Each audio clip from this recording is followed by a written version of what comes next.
Kita lanjutkan teman-teman. Saya beberapa kali pernah bilang bahwa evaluasi keperawatan adalah kegiatan menilai, mengobservasi, atau bahkan mengukur bagaimana kondisi pasien saat ini jika dibandingkan dengan luaran yang telah kita tetapkan. Nah, di topik video kali ini kita akan berbicara mengenai mengukur pencapaian tujuan dalam evaluasi keperawatan. Dengan tujuan pembelajaran ada kita akan sama-sama memahami terkait dengan ukuran pencapaian tujuan dalam evaluasi keperawatan.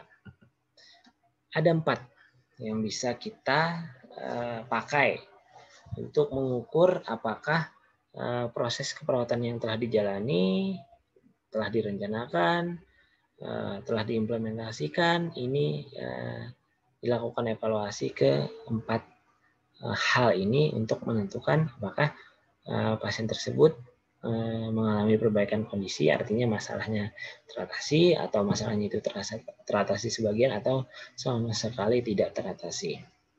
Apa aja keempatnya? Yang pertama adalah kognitif.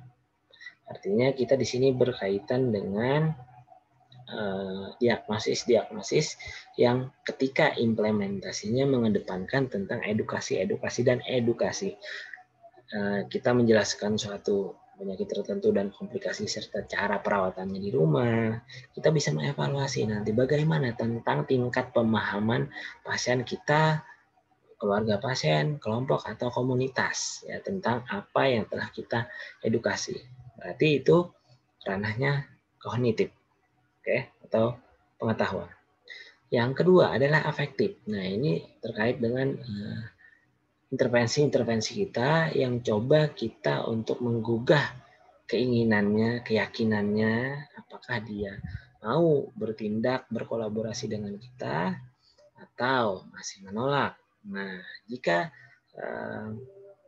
pasien itu sudah mulai terbuka, menerima kondisinya, kemudian menerima kerjasama kita untuk melakukan implementasi, artinya di sini kita dapat melihat bahwa afektif pada pasien itu terlihat untuk sesuai dengan harapan. Kemudian yang ketiga adalah psikomotor. Nah, ini banyak evaluasi yang dilakukan pada implementasi yang kita mengajarkan pasien tertentu untuk melakukan tindakan tertentu. Contoh, ada pasien yang post-stroke, kita bekali edukasi tentang risiko terjadinya stroke lagi, atau kita bekali dengan tata cara melakukan latihan tentang gerak, misalkan kepada pasien post-stroke tadi. Nah, pada tahap evaluasi kita mencoba untuk menilai, mengukur apakah pasien tersebut bisa melakukannya secara mandiri atau masih diarahkan oleh kita atau keluarganya. Jika sudah bisa melakukan sendiri dan hafal bagaimana pelaksanaannya, maka dapat kita katakan bahwa implementasi berupa edukasi dan peragaan terhadap pasien secara kognitif disampaikan, secara afektif digugah, dan secara psikomotor dia bisa diperlihatkan kembali atau mengulang kembali beliaunya di hadapan kita, dan ketika berhasil maka kita dapat mengatakan bahwa kriteria ukuran yang kita pakai psikomotor itu tercapai.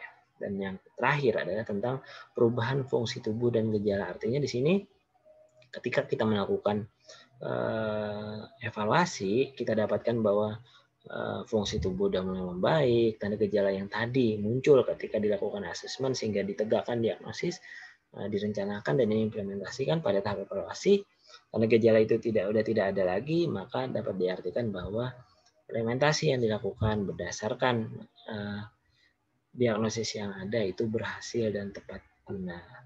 Nah, ini tadi terkait dengan hal-hal yang diukur dalam evaluasi keperawatan. Semoga bermanfaat. Sampai ketemu di video berikutnya.